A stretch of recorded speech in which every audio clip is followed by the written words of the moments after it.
excited because I just found out that I'm going to be a millionaire and I'm going to have a lot of reciprocated in my lab. So I'm really, really excited. Well, I'm also very excited tonight because I just drunk about 5 of those 3 cocktails.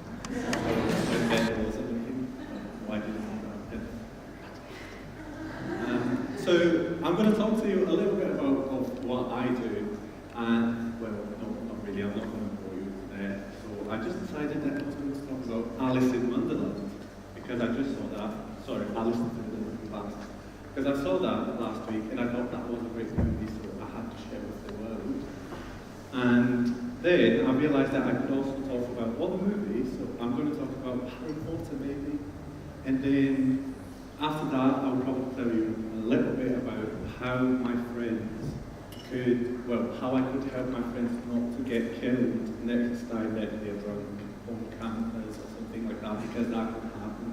So I'm just going to go over these random things and try to pretend that they are related to my work.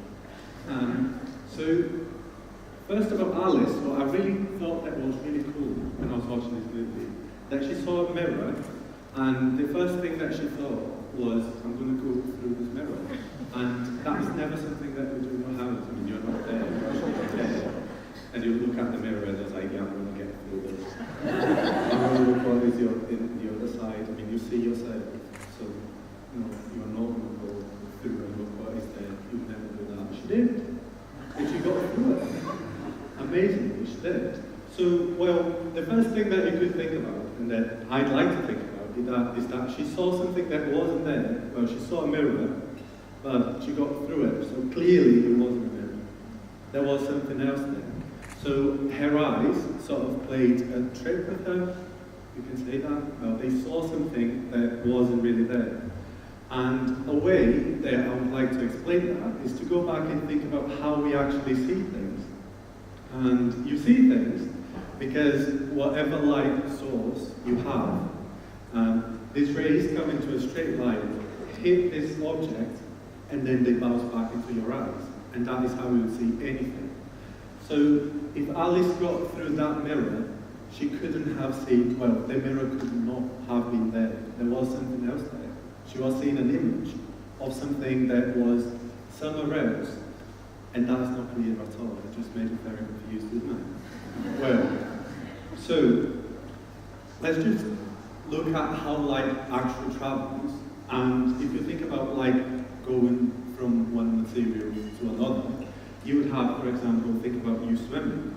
So when light goes from air into water, and it's like you running the beach, right, going to the sea, and I'll just pretend that off this stage is the sea, right? I'm very close to the sea here. So I'm running there very, very fast, and then when I get close to the water, something happens. So when I get into the water sort of stops me. I can't go as fast as I was going, right? And that happens because, well, the water physically holds me back, and I have to go a bit slower. And the same thing happens to light when it travels into any material. And then the direction of light from air and in water are going to be different. So when you put a spoon inside of a glass of water, what you see is that your spoon appears to be broken. And then you can have a look if you have a straw in your drink. You can see an image that looks exactly like this. And, well, many of us have seen that before. But what I look at in my work is what would happen.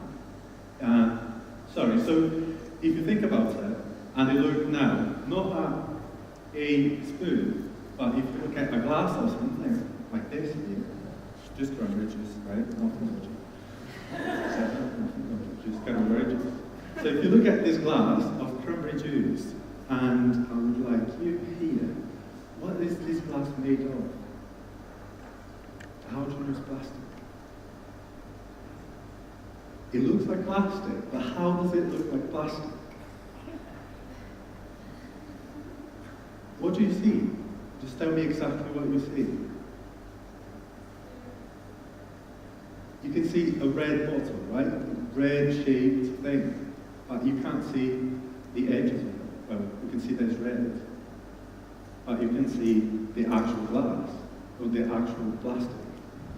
You see the juice, but you don't see the plastic, do you? And that is because, well, every ray, as you can see here, this biggest, there you go, the bigger circle, right, would be the plastic in this bottle, and the smaller circle would be the drink, the juice.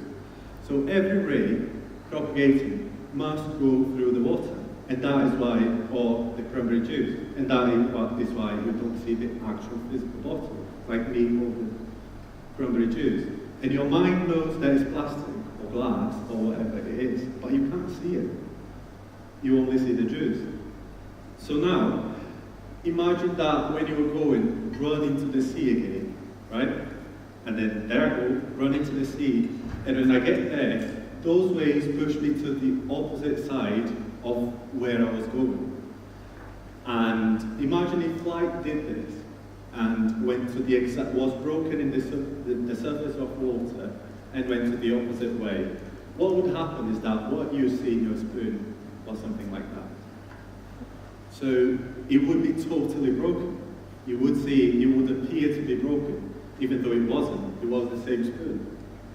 And, well, what you can do with that, and why is that interesting? Because if you can do that, you can change the way the light propagates. Well, I said the light went in a straight line all the time. But then if you could do this, you could make light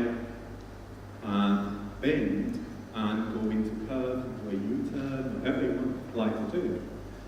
So if you can bend light, what you can do is to use a bottle so that light would travel inside the bottle, never cross into the juice, and you'll never see a juice.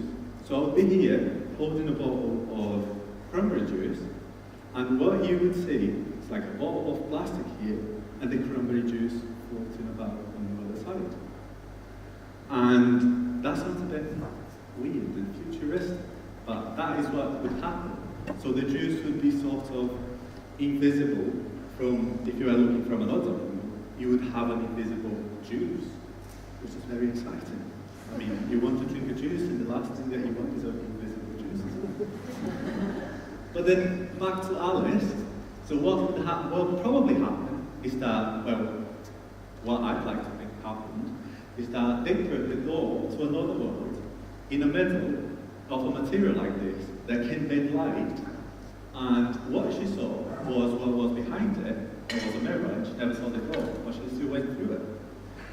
And how she know that the door was there, I have no idea. But that's what I like to think that happened.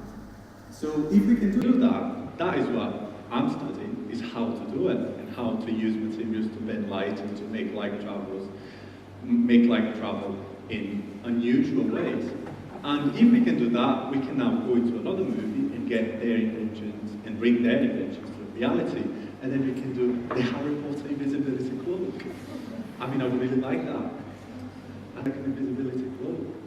And that might sound very futuristic and like science fiction thing, but that's true. People have actually done invisibility cloaks, and they do work, just by shaping and guiding light in very unusual and different ways. But then when I talk to you about light, well, what I would first think when you say light, the word light is, well, day and night, is light, is dark, it isn't. But light is so much more than that. So we have microwaves, we have infrared, we have X-rays, and they are all different types of light. We just can't see them. Like infrareds, we can't see infrareds, but we can feel them when it's hot. Like if you go outside, like a sunny day like today, you would feel infrared in a form of heat. Then, and they're just here, they're very close to visible light. So, and what you can do then, because bodies like this mouse here, or like a human body, they are natural sources of infrared. They are warm, we are all warm, and we are sources of heat waves. So if you look at an image of a body, it would look like this. There are parts that are warmer, like the organs and things, and parts that are not that warm. But you could plot a picture of yourself as a heat image. So if you develop an invisibility cloak that doesn't work in the visible, but works in the infrared, it would cover you, and you wouldn't be detected by, well, any device that detects infrared light. So that would be a bit more, well, why would you cover yourself for a device or something like that? But what you can do with the mice, and that is why I've got the picture here, is you could hide them, if you made an invisibility code for heat waves, you could hide them from snakes, for example. Because, well, what snakes at night time, they can see, and they see because they can detect heat waves. So when they have some sort of, I don't know how it works, but I know that they can detect heat waves, so I'm not going to get into that because I know they do that. If you cover the mouse with an invisibility cloak for heat waves, the snake would never be able to see them, or they would see them somewhere else, other than where they actually are. And they would try to catch them, but they would never see them. So the mice would be safe. And then you may ask the question, why would you do that? And I would reply right back at you with, exactly, why would you do that? So, no, you wouldn't do that. But do you remember my friend that I said that she almost got killed, well, she could get killed on campus, well, or whatever. So I just want to stay in campus. She's not here. She called me about an hour ago with she said she wasn't coming. So I just want that. Her name is Ashley Smith. I want that to be on camera. She's not here. So first time I met Ashley, I got into campus. She was hanging from like a TV, trying to plug in her phone, her mobile phone, to charge, because it had died about 10 times that day. And that is what she does. She just goes to clubs, everyone died, and she's like, unplug the TVs and put her phone in. And I mean, it's great, I think it's a great idea. But why does everyone does that so much? And you probably have had this experience. I mean, not to that campus, no one here would do that. But to get off the phone like running out of charge so much is because the phone have no system that, well, liberates the heat. So they are charging, electric charges running about inside, and they get really, really warm. So if you then get the invisibility cloak that you are using for your mouse and build your phone with some sort of this material, they could channel this heat somewhere else, and then you wouldn't have overheating problems. So then, for example, things like this that are becoming very, very popular, like incidents that are even fatal. For example, last year, 5 people in Sheffield were killed because of a faulty charger. So the house got on fire. And these are problems that are happening more and more.